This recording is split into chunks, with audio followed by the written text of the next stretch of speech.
Everyone, welcome back to the fifth session now, or the fourth session, sorry, of the fifth session, sorry, of the Irish Winter National Championships. This is the 1500s. We've got 3 heats here that's mixed, so it'll be boys and girls swimming against each other. So, first heat here, don't actually have a heat sheet yet, it's just appeared on your screen. Lane 2 we have Aoife Ferrick, lane 3 Eva Rock, lane 4 Dara Horgan, lane 5 Brianna Chamberlain, and lane 6 Shay Stewart. So the 1500, 60 lengths of the pool, the longest discipline we have in the sport. So these swimmers will know exactly their pacings and exactly what they want to get out of it. Obviously a heat declared winner, there's no finals for this one, so the 3 heats, the national champions will be decided this morning, or this afternoon I should say.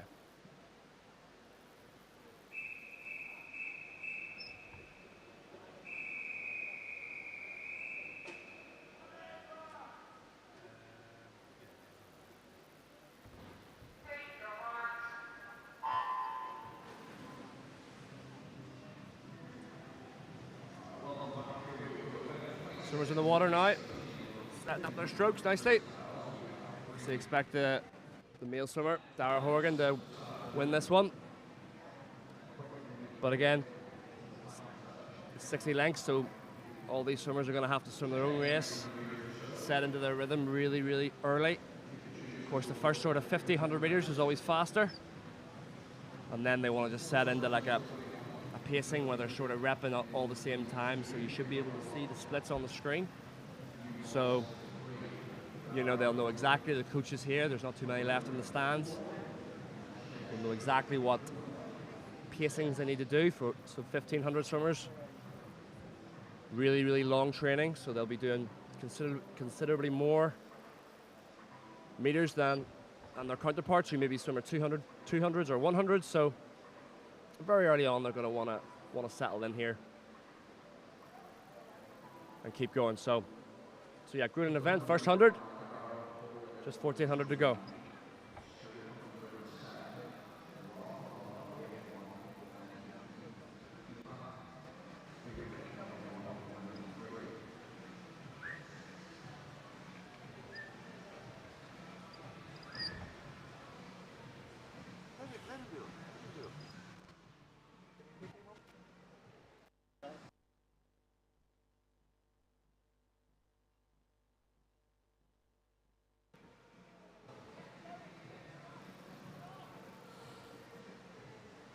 So yeah, obviously, very long event.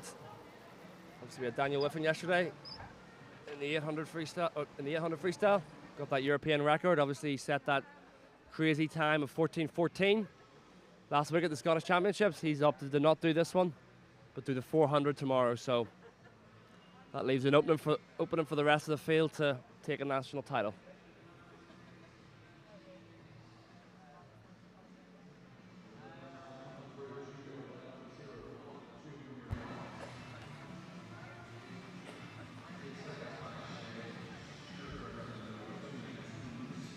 Yeah, because it's mixed, obviously you've got the zone, so I'll just swim against the clock. Yeah, a lot of these 3 girls will probably bunch up a wee bit, swim off each other. It's a lonely race, this one. Especially if you're out on your own. So swimming off each other is the best way to do it.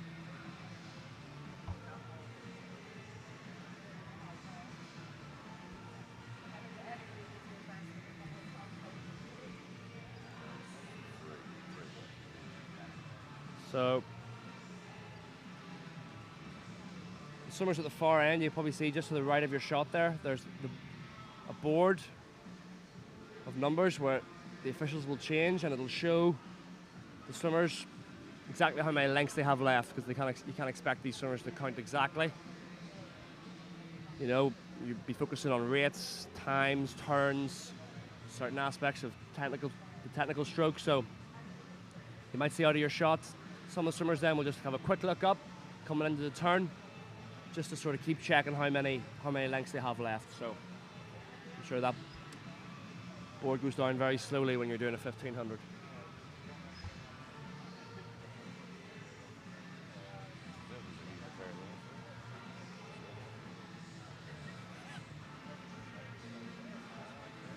Yeah, heat declared winners here. So, and we got 3 heats to bring it. So whoever finishes fastest and time-wise will take the title. Antoinette Namt holds the Irish record for the women, and 16:32.73. And as you mentioned, it is Daniel Wiffen who holds the Irish record at blistering time at the Scottish Nationals last week.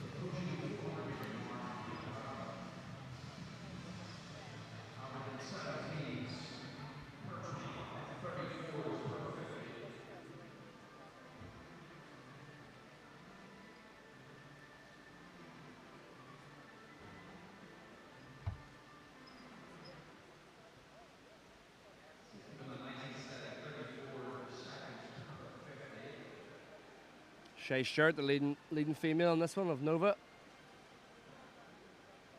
Just really lonely on your own here, so actually really nice kick she has. You know, like a 4-beat kick almost, very hard to keep that going for 1500, so that's impressive there.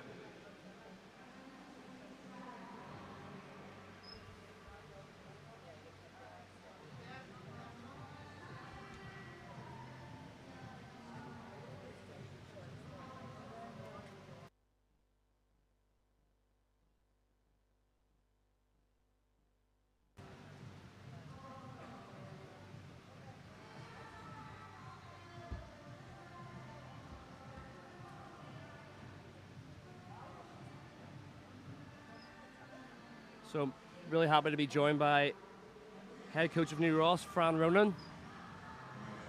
So Fran, yesterday we had on Beth Carson, who's the Commissioner for Women in Sport. Hi, David. She was talking about a lot of initiatives surrounding getting more, not so much female swimmers, participants, but more so the coaching aspect of it. And I commented and I said, from when I swam as a kid, you were the only female coach I remember back in the day. So how do you feel sort of that's going now? There's so many more female coaches. It's great to see.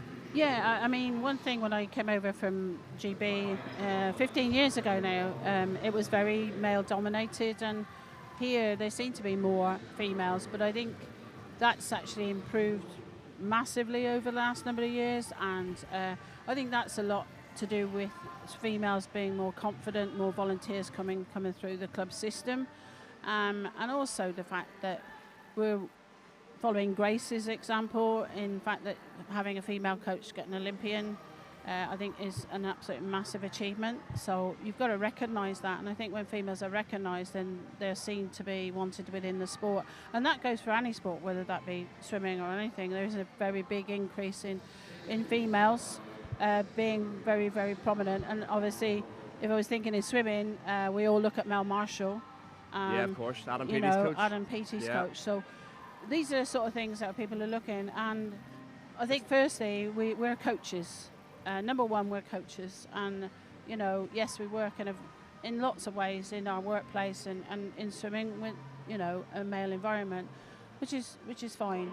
The other thing is I think where people are now looking more female volunteers, but they're feeling more confident to take on the roles rather than just being on committees and stuff like that. So. And more officials and even there, so it's super to see it, and I'm lucky now to be a part of an elite female coaching group in Ireland as well, linked with Sport Ireland's elite programme, but also the fact that they're looking at female coaches with talented athletes, and we're learning from each other, and I think that's very good, and that's what we need, sharing best practice and support. Yeah, like you said, like, you know, when you sort of look at Mona's coach, Grace, you know, fantastic to have. I think she was the first qualifier, wasn't she? Yeah, she was. Yeah, so, you know, so that, and, you know, like you said, Mel Marshall, you know, there's so many more females now in coaching, and I think there's been great initiatives. Like we had Jane on yesterday and Zoe, who coach in National Centre Limerick and Dublin. Yeah. And, you know, it's great to see, you know, that the sport's hung on to them, you know, such valuable assets to take from, you know, such vast experience swimming, to take that into coaching. Absolutely. And to avail of that. And I think so many probably good female coaches that could have been potentially great female coaches are lost because there wasn't that sort of initiative previously. Yeah. But yeah, so it's you know, even I look back at years and I was an avid follower of swimming. Me and John were talking earlier about the 2004 Athens Olympics, and Ian Thorpe won the gold, and his coach at that point was a Was a female, female, Tracy Menzies. So, you know, so there always has been pockets of that, but I think now, especially in Ireland, there's so much more. So it's fantastic to see. So how do you feel the meet so far has gone in general? How are your swimmers getting on? I know Evan's swimming. Yeah, Evan really well. I'm lucky to have Evan in the programme, and the fact that he's just come back from the US and had a great experience out there. The US Open, maybe. Yeah. And also, but he's a part of a team, and here he's part of that team, and they've all swum very well. I've had some really good performances. I've got a young team, so, you know, but they're making finals, they're making junior finals, junior medals yesterday. And obviously Evan's performance last night was superb, and fantastic. Yeah, you know, we're hoping really good for a good 2023. He's had a great 2022, and you know, for me, he's an easy guy to coach. But again, it's that building that relationship, which is really, really important. It's the most important to have a coach that just gets it. You know, that it's a two-way street. You know, Yeah. I suppose with the younger swimmers, you can't be too light. But no, I remember racing him. You know, when he sort of burst onto the scene a few years ago, and he was fantastic. So last night, was it 49.0 last night? Yeah. Yeah, so, you know, at that age, you know, really began to push it on. And we were talking yesterday about that exposure to racing against people faster than you. You know, he would have had that in America. And he had that in European juniors. I mean, we had the experience to see Popovic break records in Romania in his home, and he's an absolute superstar. And you know, those sort of places, and even there, you see females now becoming prominent coaches in lead roles around their international teams. And he had that experience, and certainly I did. I mean, to watch the lads swim is amazing, and like for me to watch the greatest distance swimmer last weekend, I apologise to Grania if she's watching, because I'm not going to Legdecki was the consummate professional, phenomenal swimmer last week, and with her and a young swimmer like Summer McIntosh hitting a 400 literally step by step by step, and 0.07 between them, but coming out, their demeanour, the way, and I think young girls need to see that. I mean, that girl's been 10 years in the sport at the top of her game. She's still young. And she's still young. Like, I think a lot of the superstars in the sport of swimming now are actually female.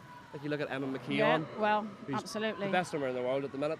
You know, twice now, 49, you know. Yeah, scary. Like, scary stuff. So, like, so going back to the sort of coaching aspect of women, so what sort of changes have you seen from when you came here to now, and what sort of advice would you give to sort of a young girl maybe that is maybe finishing her career, maybe actually isn't as interested in competing in swimming, but actually maybe wants to get into coaching? Yeah. Well, I think we're respected as coaches now. It doesn't matter whether you're male or female. I think that's the important thing. And we're only as good as the person we're coaching as well. So if you get good swimmers, you do a good job. But do the job and fill your boots with education, and make sure that you're learning every day, because the day you stop learning is the day really you probably need to stop coaching, and enjoying it. And I think that's key. And you know, bring people along the journey with you, and that be young people and anyone, and they can join this game at any age really. And it's great to see more young coaches come in, and I think really they need to remember they're not the coach when they get their piece of paper. They're the coach when they're filling the toolbox with all the skills, the different skills. And also I think it's important for the young girls these days to see that there are female coaches, and that they go through, and they can also have married life and family, because this isn't the sport that is conducive to great family life, you know. So that is a challenge. They're very challenging. Yeah. But if they're committed, then they'll always do a good job, and that's what you're trying to do, the best to make your athletes the best they can be. Yeah, I think that's really, great really female important. Role models in the sport of Irish coaching at the minute. Oh, absolutely. With yourself and Sinead, who we'll have on during the next heat. But no, I think so. We've been talking about it so much, but comment on Daniel Wiffen's swim. Well, yesterday. You know, I had a lad, and it's funny, I have a lad who grew up with, coached a lad, Dennis, who grew up with all the Wiffen boys and Finn, and one thing, he's now finished, but the fact is, he said, look, there's a great picture where we see Daniel and Finn and himself on the podium at a national championship. And it's like 2 of them were Olympians. And I think Daniel making the choice and really going and getting his Olympic qualifying time, and actually going in an event that isn't popular in this country, the 15 and 8 and 4 never and has things been, like has that. it really? So, and on the male side, but yesterday was something else. And I know his coach personally, Andy Manley. Andy Manley, yeah. And the fact that he, he wasn't happy going, oh, look, the turns at the diving end weren't as good. You could have got that world record. He's a very determined man. And I think his future is massive in this sport. Sky's the limit. And from, I hope that it's great to have seen it here. And on home soil. On home soil. I agree. And that, people were able to see it yesterday, and they were seeing it on the live. And the comments are, he is a phenomenal lad. Fourth fastest of all time. Absolutely. And his 15 last week in Edinburgh. And even his 4 medley broke the Irish record as well. Yes. Like yourself, I've known him for a while, and like even when he wasn't swimming great a few years ago, he wasn't obviously at the heights. He was just still had that crazy confidence and that, and that. I think in this country especially, we sort of don't have that. And a lot of swimmers don't have that. They sort of stay in their shell and they don't try and reach. And of course, not everybody's going to reach those kind of heights, but he sort of, like he was talking. I only found out about this after he was saying to people, "I'm going to break the world record." Yeah, so, absolutely. And he will get it at some point. I'm very, very confident of that. He walks tall. He's a tall lad, but he actually walks tall, he walks with great confidence. Carries himself, and is professional about what he does. And I know, the swimmers are very. His podcast and Nathan's are very popular indeed in looking at what swimmers are going to do or what they do in their life. And I think that's great because that's the modern way swimmers are looking at their swimming, and I think it's fantastic that we can use that and have them here. Yeah. What does it feel like to see that yesterday? I had a swimmer in the same heat, poor lad, in the outside lane. You go in a seat and this happens. Yeah. But I think what's important that everybody gets behind that, cheers them on and celebrates that success. And that success came from Martin and his previous coaches before Andy. It's all laid in the foundations, and those foundations are here in Ireland. So anybody can do it. Wherever they go on to, they can do it. Whether it's here in any of the centres or anywhere else, they can actually do it if they want to and they want to be professional about it. Yeah, definitely. Just coming to the last 50 now, Dara Horgan would hear the bell there. We had it yesterday for the 800s. The bell signifies the last 50, that welcoming noise after a 1500, I'm sure. It's coming in now into the last length. Entry time of 17:17. Should beat that. He'll be in and around it. No, he'll beat it definitely. So it'll definitely be a relief for him when he touches to have a PB. So been a lonely race for him. Coming in, touches the wall. Yep. 17:10. 7-second PB. That's a great PB for him. He'll be really relieved to have that. So. Fran, do you coach many 1500s? Yeah, I've got one in this heat. Got one in this heat? And one in the third heat. One in the third heat, so... Yeah, it would have been... We had 800s yesterday, yeah, so we've coached, but... No, I've grown up with that. I grew up with that, coaching that in the UK as well, and I don't mind. It's for a coach, it's actually a great race to actually coach, because you are coaching while they swim in. It's one of the only races you actually can do that, if you're close enough. So. Eva Rock, so she's 18:22. The clock stopped because the swimmer's finished, so we're not going to actually find out what she goes until he touches. Then number 6 is touched as well there, Brianna Chamberlain of Cookstown. PB for her, 17:51. It's the kind of event that really builds resilience, so. Well, now obviously New Ross has a rich history of distance swimming, obviously with Grania Well done, Murphy. Ava, new PB. PB. 18:15, good girl. We should be happy with that. Fran's giving her a thumbs up. Make sure you tell her you weren't talking to me the whole time. You were watching her. I had to tell her I was up here, so I said, I'm watching. Just coming in now, finishing off, but...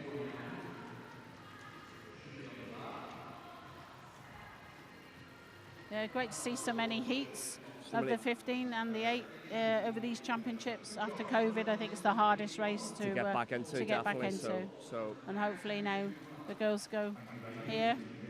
no, but thank you very much, Fran, Thanks, for David. your Really time, enjoyed and it. sure I'll see you during the week. Yeah, take care. Thank you. Cheers.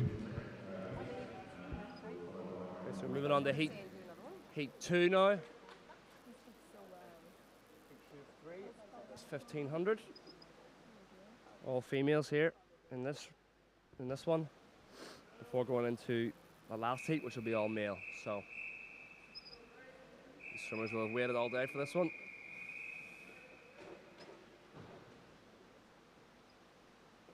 Obviously, the start not as important as in other events, maybe a 50 or 100, but it's all about setting up your stroke nice and early. And just getting into the rhythm. I see a lot of coaches on the pool deck here. Stopwatches, taking stroke rates, stroke counts, all sorts. So run through the lanes. Lane 0, Jessica Gannon of Limerick. Lane 1, Jessica Robson of Lisburn. Lane 2, Hazel Bentley, 18-year-old from Asgard. Lane 3, Olivia Kingsland from Nova. Her teammate in lane 4, Anna Price of Nova. Grace Hodgins, who we've seen previously in this meet, 17-year-old from Trojan. Another Nova swimmer in lane 6, Jessica Brandam. Anna Nishikina in lane 7 from Aer Lingus, 16-year-old. Jessica Cater in lane 8 from Nova, and rounding out the field in lane 9, Grace Cochran of Logan. So coming up to the first 100 now.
Okay, so happy to be joined again here. Got another stellar guest, Sinead Donner of Enniskillen Lakelanders.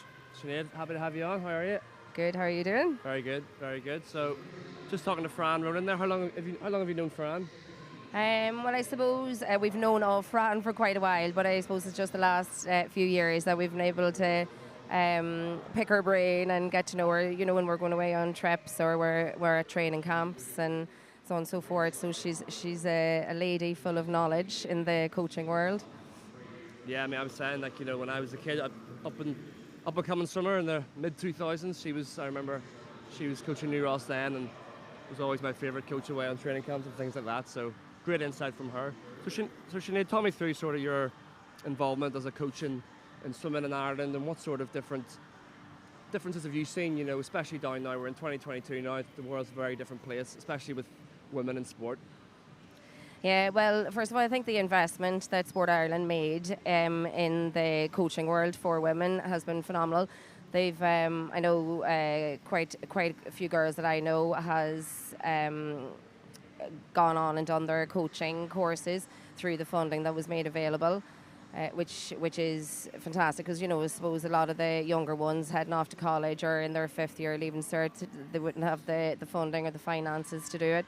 And it's great to be able to get the girls at the end of their swimming. You know, some of them mightn't have the interest or I suppose the times to go on, but they still have the passion for swimming. Because it's not a very, like Fran said, the hours aren't very sociable. You know, it's very hard. The early mornings, the late nights.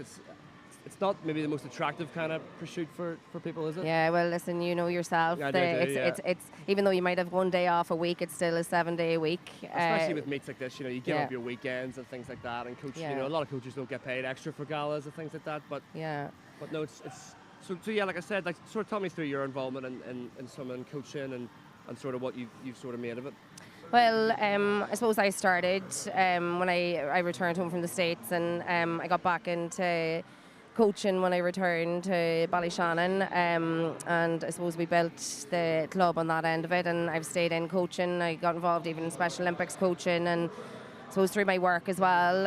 It's just a coaching world at the moment. It's just myself and my daughter, Cora Rooney, at the moment. So it's tight going. It is 7 days a week. There's a huge family commitment to make this work. The coaching end of it is a huge commitment. And I suppose on the female coaching end of it, you know, you do have your responsibility for your family and your responsibility for your job. And, you know, majority of us are doing coaching, as you say, as a non-payment. So a lot of us are coaching as a side of our real job, so to speak. So, but listen, I suppose with the passion for swimming and the commitment for swimming and the interest to making sure that your athlete gets the best of, that you stick with it. And there's great support now with Swim Ireland. I see a huge difference. Big shift. Oh, huge difference. And, you know, it's fantastic to see. And for both male and female, you know, I know we're talking about the females here, but, you know, there's a lot of support all round with regards to the coaching world and the swimming world in Ireland now. And it's great to see there's so many people involved. There's so many people that you can actually query now. You go to UL, you go to Ulster, you go to Dublin, and everybody's always willing to assist the swimmer and you as a coach.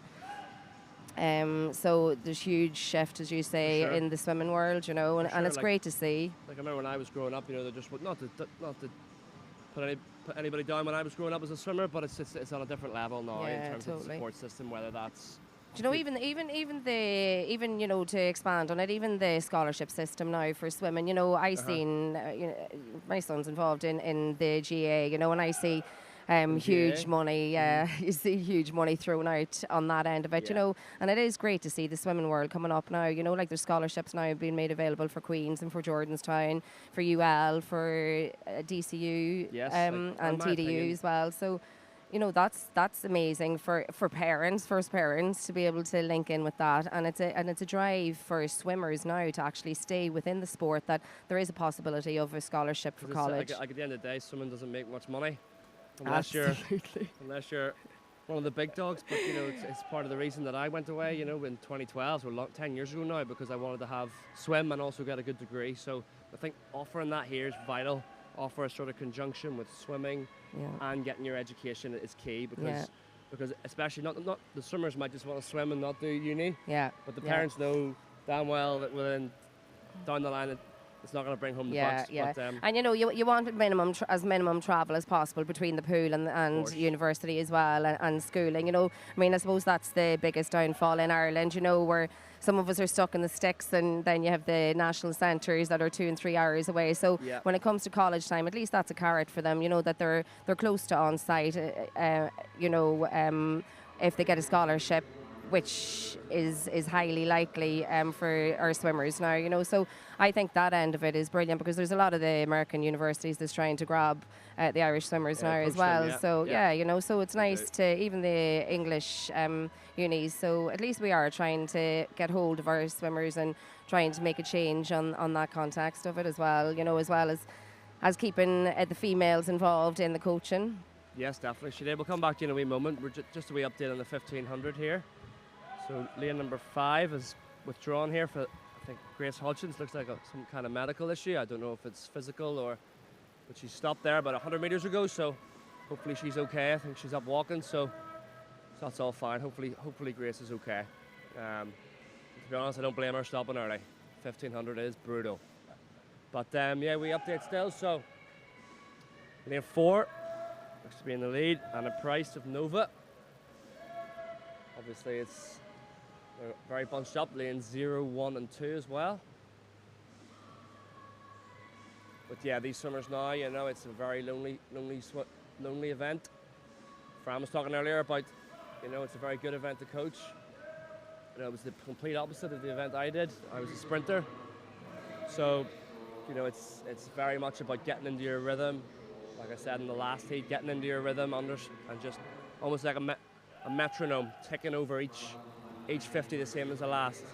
You know, Daniel Wiffen yesterday on his 800, It was a 53, 55, 56, 56, 56, 56, 56, and then a 54 at the end. So he just the amount he's done that in training, you know, this is the exact event where fitness, it's mainly a fitness event.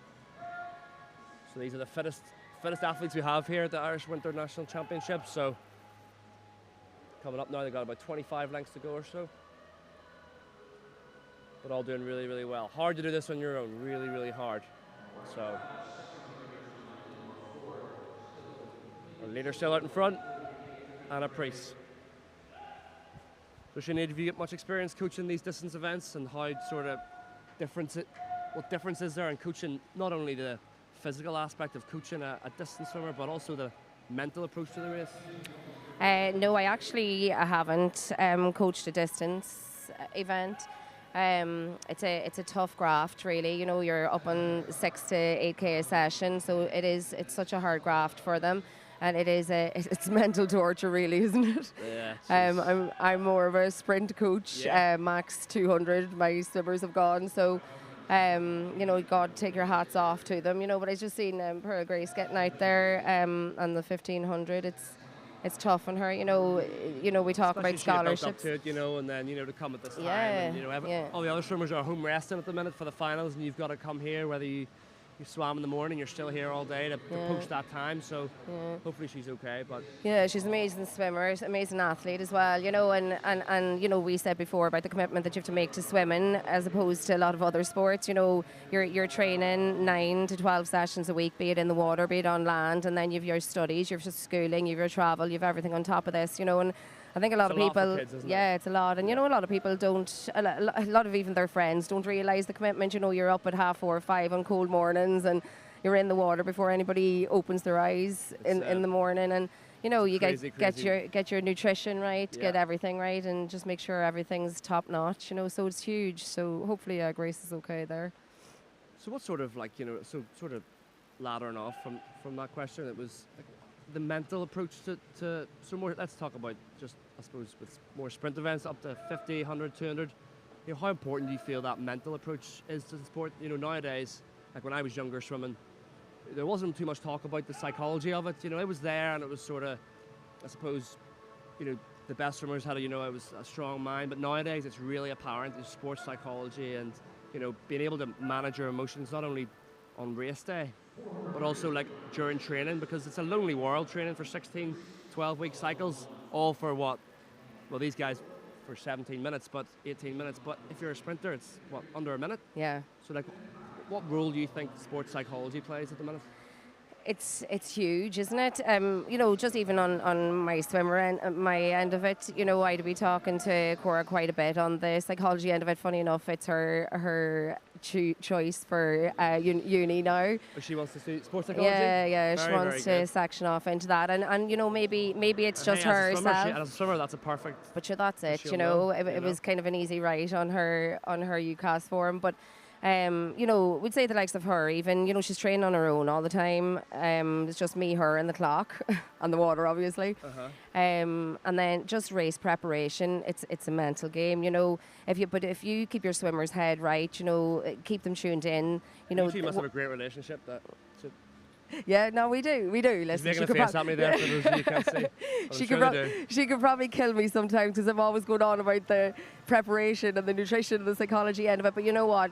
I know. She's racing here, I'm right? So, how's she getting on? Yeah, 100 back now. 100 She's back. the final this evening and the How was that 50 heat fly. this morning? Yeah, no, Over? she did good. Yeah, she came in just outside her PB, and you know, she's strong looking. She does quite a bit with her S&C coach back at work, and her and Sean have a good relationship as well. So they get in 3 sessions, a minimum 3 sessions every week as well. You know, so.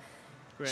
she's lucky, really. You know, she's Enjoy a it, that's what I tell one-to-one swimmers now. coach and a one-to-one S&C Enjoy it. coach. So, but the psychology end of it, as you say, like it's so important. Like if you have your mentality right, you know that you've done your training, you know that you've your preparation, you know you've eaten a proper breakfast in the morning, you know you've your food within your 20-minute window straight after your race. You get your warm down done.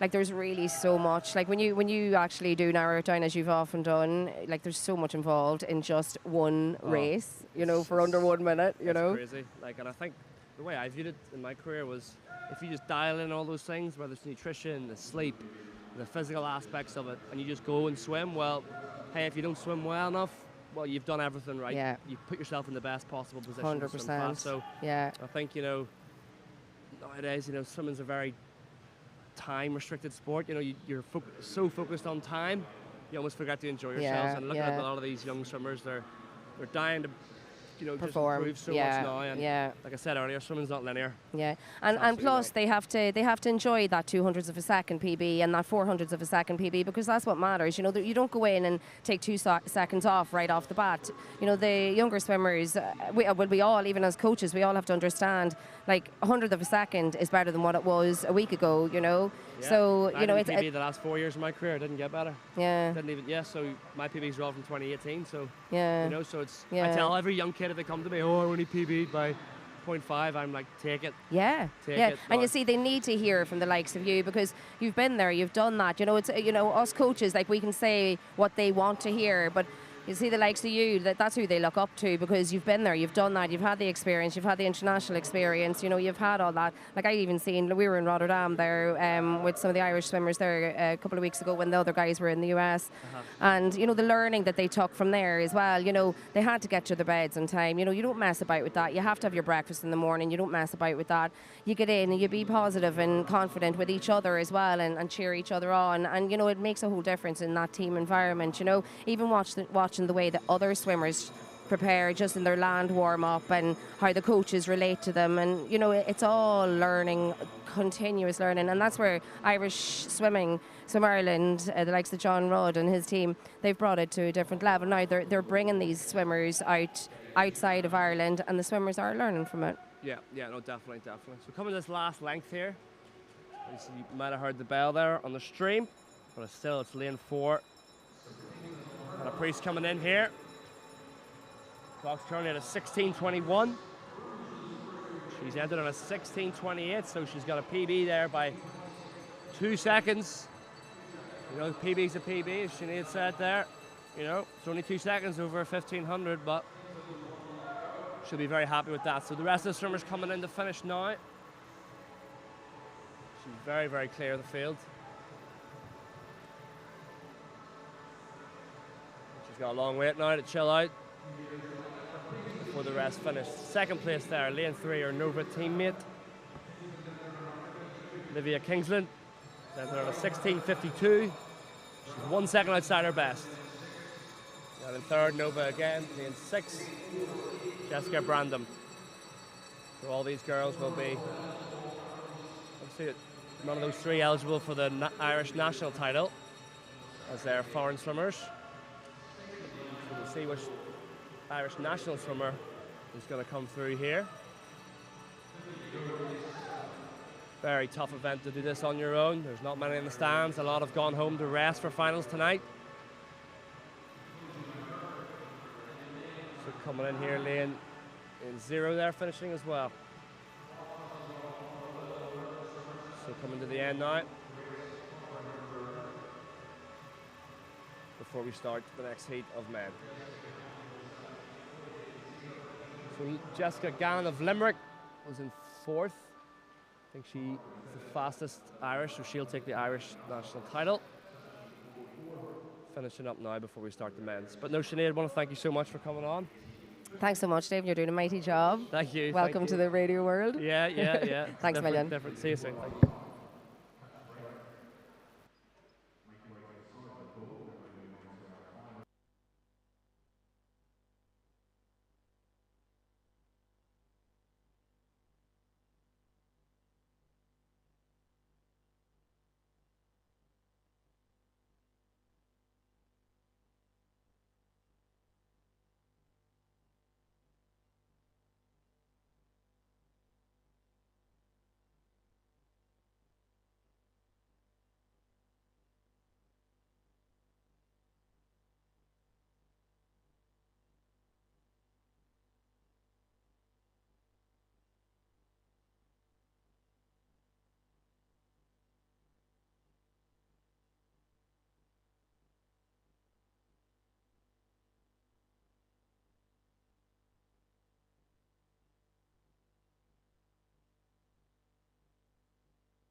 Okay, so starting the final heat of the 1500. This pretty much acts as a final.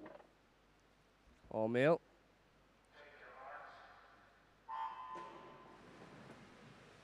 In they go. So in lane 0 we got Darren Rusk of Athlone. Lane 1, David Coyle of Aer Lingus. Lane 2, Dennis O'Brien, the 15-year-old from the National Centre Limerick. Ben Moran of Aer Lingus in lane 3. Joseph Kingsland, lane 4 of Nova. His teammate Luke Jale, also of Nova in lane 5. Ronan Fay of Trojan, the 17-year-old. In lane 6, lane 7, Paddy Cuddy of Kilkenny, the 14-year-old, the youngest in the field. Cian Foley, lane 8 of New Ross, and Tristan Egan in lane 9, Aer Lingus. So of course this is heat declared winner, so this pretty much acts as the final with no Daniel Wiffen. There's a bit of an opportunity for one of these boys, no Nathan Wiffen actually as well, to sort of snatch a national title. So they'll be settling into the rhythm. The Nova boys will all know each other. Expect there to be a bit of a dogfight for the win. So Joseph Kingland there in second place after the opening 100 at a 58 points. His sister Olivia finished in third place in the previous heat from lane number 3, the 17-year-olds. Joseph's a couple of years older, a Nova Centurion. One thing we have to see if the Irish swimmers, like Sir Ben Moran, get in the mix with the 2 Nova Centurion swimmers, but he's obviously set off with that in mind, the 17-year-old, because Kingsland has an entry time way quicker than Moran. He's a 16:21.7 swimmer, whereas Kingsland's 15:46.04. So a tall ask, but Nova Centurion obviously dominated the women's last heat there with a 1-2-3. Yeah, Alan Turner will be coaching Ben Moran of Aer Lingus. Good distance coach, been there a long time, used to coach Andrew Megan. So he'll know exactly what to expect of Ben. Just getting that rhythm, not too much leg kick. Just use the legs almost as a buoyancy aid before sort of switching on the afterburners. 10, maybe 100 meters to go.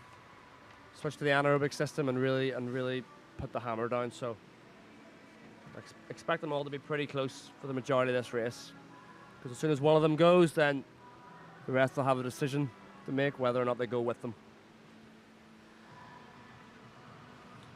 Wiffen's Irish record, incidentally, it's world class. Fastest time in the world this year, indeed, at the Scottish Nationals. 14:14, staggering time. Yeah, very quick. He also broke the 800 during that swim, which he subsequently lowered here yesterday by another 10 seconds. We'll see him in action tomorrow in the 400. He also broke the Irish 400 in that 800 swim yesterday as well. So a man certainly at the top of his game for just 21 years of age. And he's so good, he's breaking records onto records. Records in the records. Records in the records within records. Crazy.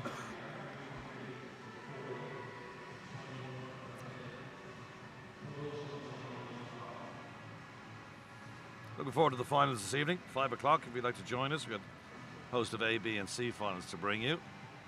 400 IMs as well, be straight finals. We've had a couple of relays earlier on today. A bit of fun, a bit of mixed relay going on. But back to the main finals, individual finals all this evening from 5 o'clock here from the NAC. If you didn't hear it already today, good news is that Ireland will be hosting the European Under-23 Championships next year. It's the inaugural championships for under-23 swimmers, which probably would involve a lot of Irish swimmers. Most of them are in around that age anyway now. Yeah. You know, Shane Ryan, there'll be no Dara Green, people like that. Brendan Hyland. If he has or has not retired. Yeah, if he's still waiting on that one. He gets off the beach in Australia. That'll be held here at this very pool in August. Last held a huge championships at the European Para Swimming Championships back in 2018, a wonderful event. And the last big event before that was the 2003 European Short Course Swimming Championships. It's what that was this pool was built for that, wasn't it? It was built around that time, wasn't Pretty much, yeah. It was actually, the pool is approaching 20 years old now. This time 20 years ago, this was just a big hole in the ground. Swimming is the first one to move into the sports campus in Dublin. And subsequently, we know that the GA moved here. The FAI have got their own offices up here as well. Swim Ireland, indeed, have their offices.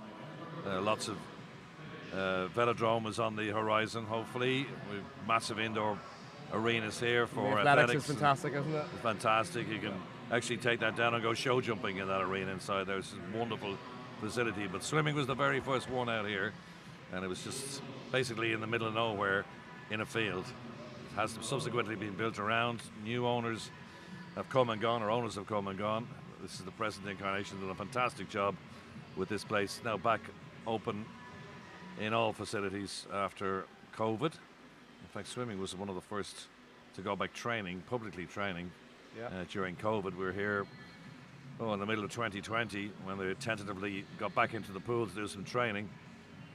So swimming has shown the way here at the sports campus by building the pool, building they will come, and that seems to be what's happening now with the European 23s next year, and having had that IPC finals here in 2018, let's hope we can get a few more down the years, because it is a great facility.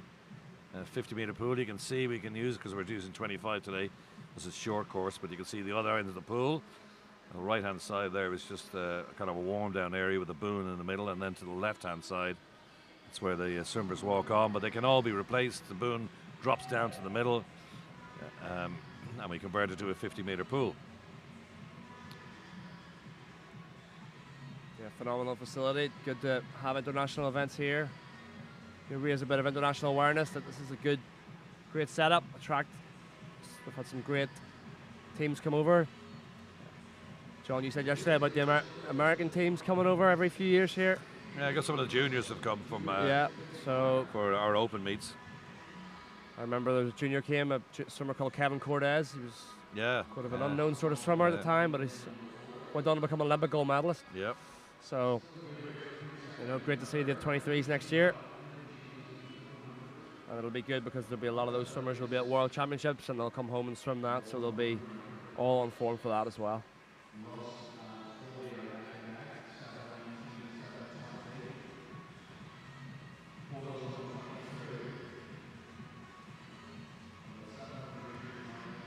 Kind of split up a wee bit here now. Like I said, but once one goes, the others have a decision to make whether they go with them. There's Joseph Kingston in lane 4. And Ben Moran trying to sort of hang with him. He just needs to sort of hang there, the Irishman. And then Rowan Fahey, as well. The Trojan swimmer. His coach is willing him on there on pool deck. You can see him, arms in the air, like he's at a rock concert. So, yeah, it'll be around now, where the swimmers will now begin to know they're halfway there, at the halfway mark. So, just sort of begin to sort of feel what it's like now to up the pace. They'll want to be teasing that idea, especially when they get to the 1,000-metre mark, coming to the final third of the race. Keep that head low. Keep the hips high. If you raise your head up, your hips will drop, and you'll be less streamlined. So, Nova swimmer and the Trojan swimmer have dropped the other two. It's a good swim by Fahey.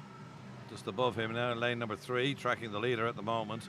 You would think that King's down with a lot more in reserve, considering his entry time, but they've dropped the other Nova Centurion swimmer in Luke Gill in lane 5. So it's the visiting Nova Centurion, Kingsland leading, with then Ireland in the shape of the Trojan swimmer. Ronan Fahey is in lane number 6. See him in the green cap and closer to the camera, just down below our leader, is Ben Moran of Aer Lingus, who had the early lead in this race. We've gone through 800 mark now, heading towards the back end of this race. Yeah, it's always a fascinating tactical battle, this race, even though it's not as short and as exciting maybe as the 50s or the 100s. The tactical battles are always good to watch.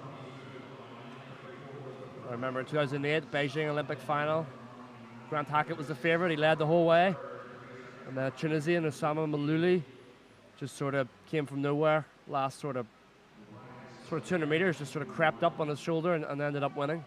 One of the biggest upsets in probably Olympic men's swimming history. Yeah, so I did commentary on that. It was that was You- great. you were at that Great one? watching him hunt him down. Myself and Nick O'Hare did commentary on that. Just watching him hunting him down. Hackett didn't think he was going to get beat. Maloui beat him, and it was huge. That was a huge turnaround. But that was the idea of that sort of tactical battle. You know, he just sort of had to stay in the race sometimes. But yeah, that was a phenomenal Olympics, wasn't it? God, Michael Phelps winning 8 golds. amazing. London 2012 was a pretty good one as well, but then Yeah. it's just turned out to be the dirtiest Olympics of all time. Yeah. You know, subsequently, It did, yeah. which is a real shame. So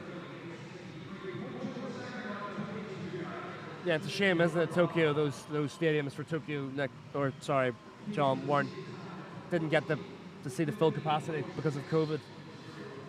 Yeah, it was difficult. We were stuck in our hotel rooms for the 3 Were you over weeks. there, were basically. you? Yeah, Yeah. we were stuck in our hotel rooms. Basically, you could go to the venues, but nowhere else. And you got 15 minutes in the evening to go get some food. So basically, stuck in our hotel rooms for the 3 weeks. It looked phenomenal. The Yeah. pool looked phenomenal. Well, but they it's did sad say to see it they was did all say empty. that they didn't have to go. People obviously had their own fears about COVID, and I said they can't turn down an Olympic Games. Yeah. So put up with that. It was difficult getting there as well. We're 14-hour flight from Frankfurt. Which Worth it though? Wasn't pleasant. And then 6 hours in the airport at the other end before you got out with all the COVID testing. So it was worth it then or not? It's a memory. Well, we got 400 to go here. Yeah, 400 to go here. Yeah, 400 to go. Yeah, so this is where they're going to begin to think about upping the pace. You know, these two are in a battle. Fahey and Kingsland. As John said, Kingsland's entry time would suggest he's capable of faster. I think he's just toying with them. To be quite honest, Yeah. I think Kingston will just open them. The outboard motors when he feels like it over the last 100 and maybe 150. It's Commanding though, Fahey. Beginning to try and take a wee bit of control. Well, Fahey's about 3/4 of a body length ahead now at this stage. They're starting to lap some of the slower swimmers in the outside lanes. Let's see what Kingston has got left in reserve. You would think at entry time that he's probably just toying with them. 15:46, yeah, for Kingston his entry time. Fahey's is 16:23, so big difference. So Fahey's having a good one. Still really fast rotation on the turns there from Trojan man. So They're sweeping them over nicely. 300 to go.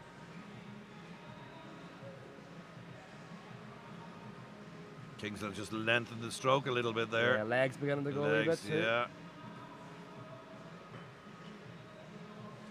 He still looks very much in control. Expecting to go on and win this quite handily.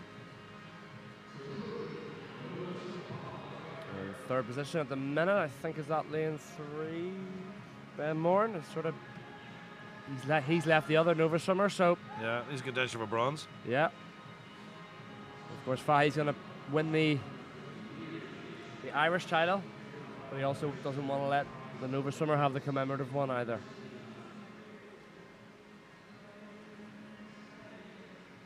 There's a slight gap there now. Yeah, he's Just over a body length. I wonder when Kingston's going to attack. Or is he going to attack? You'd surely think he will. it's sort of always the way, isn't it? 200 to go. One goes, and then if the other, you go, oh, can you hang with me? It's a battle of wits.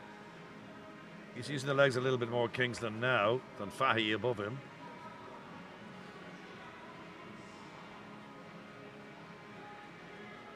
Fahey's whipping over those turns quite nicely. He is coming to the last 150 now. So this is the key area of the 1500. When is he going to go, Kingston, or does he have anything left? I don't think he does. There's only 2 seconds though, so you know.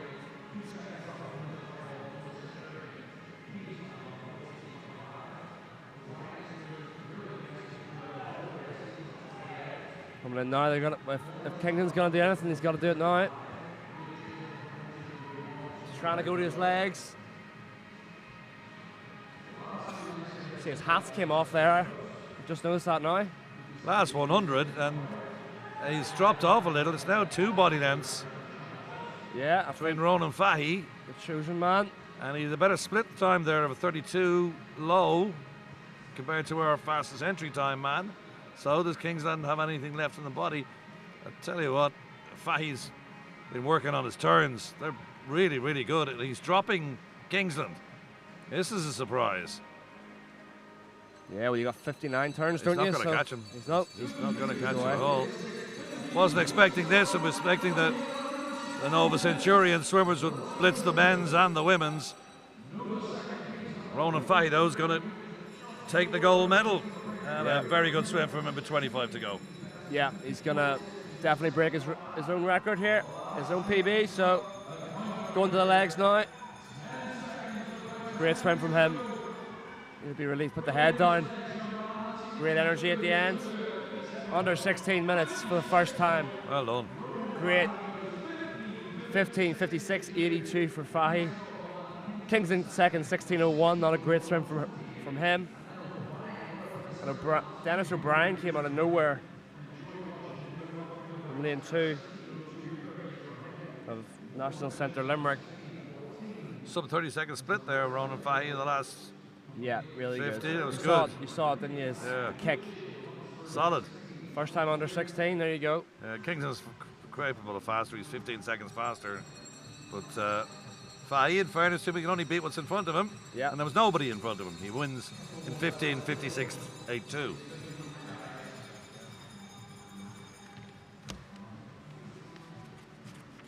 These boys will be probably relieved that one's over. 1500. A few of them probably in the 400 tomorrow as well. So, yeah, get a good swim down, get a good sleep to get back for tomorrow. Finishing up now the rest of the heats, the rest of the swimmers, sorry. David Coyle finishes, as does Cian Foley, and in lane 2, big splash from Darragh Rusk as he powers into the wall down below us in lane 0. Just waiting for the last 2 to finish now before they clear the pool. We're back this evening at 5 o'clock for our second session of finals from David Thompson and myself, John Kenny, and the rest of the HBB crew. Join us again just before 5 o'clock for more commentaries on that. We will have some medal presentations which we'll bring you here, but in terms of commentary, we'll be back at 5 o'clock this evening.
So just to announce, we are looking for Ronan Fahy, Joseph Kingsland, Dennis O'Brien, and Ben Moran. In our ladies, we're looking for Grace Cochrane, Jessica Gannon, Hazel Bentley, Ava Rock, and Aoife Fearick.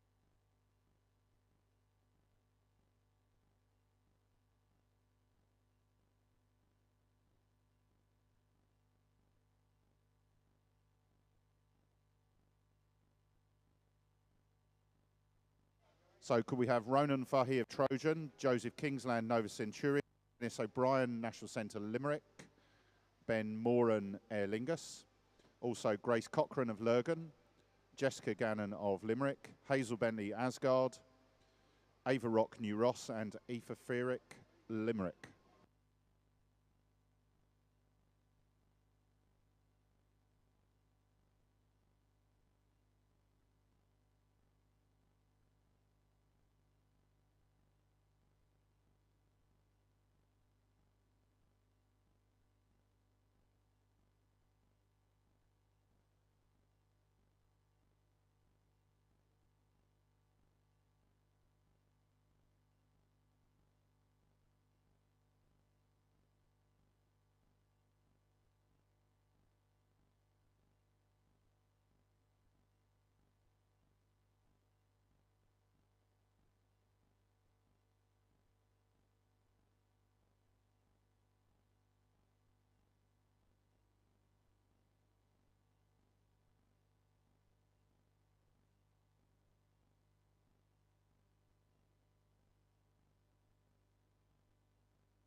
So our first presentation is for our junior girls, 1500 metre freestyle. A bronze medal to Aoife Fearick of Limerick. Medals presented by Swim Ireland official Patricia Cleary. Ex-president of Swim Ireland. A silver medal to Ava Rock of New Ross. And gold junior medal to Grace Cochrane of Lurgan.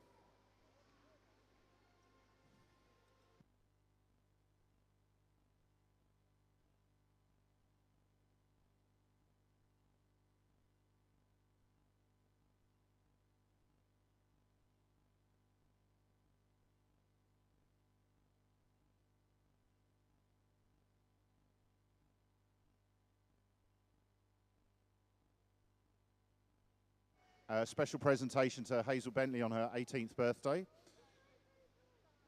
Patricia is presenting the bronze medal to Hazel Bentley of Asgard Swimming Club. Silver medal to Jessica Gannon of Limerick. And 2022 1500 metre champion, Irish Winter Championships, is Grace Cochrane of Lurgan.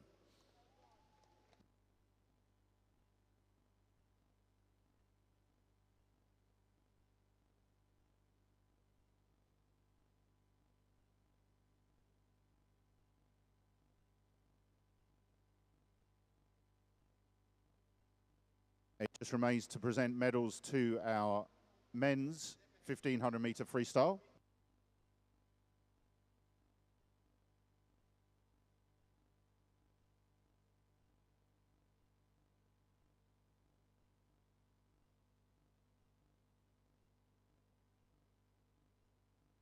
So presenting junior medals for our men's 1500 freestyle, Ben Moore of Aer Lingus. Bronze in our junior category. Silver in our junior category to Dennis O'Brien of National Centre Limerick. And a commemorative medal will be presented actually later. No, and we're going to present gold junior to Ronan Fahy of Trojan. Now we're going to move on to our senior category, just to complicate matters. We're going to present a bronze medal to Ben Moore of Aer Lingus. Thanks very much to Patricia Cleary, ex-president of Swim Ireland and current official. A silver medal to Dennis O'Brien of National Centre Limerick. And a commemorative medal to Joseph Kingsland of Nova Centurion over here from Nottingham in the UK. And senior gold, Irish Winter Championships 2022 champion, 1500 metre freestyle, Ronan Fahy of Trojan. Congratulations. Thank you very much to everyone.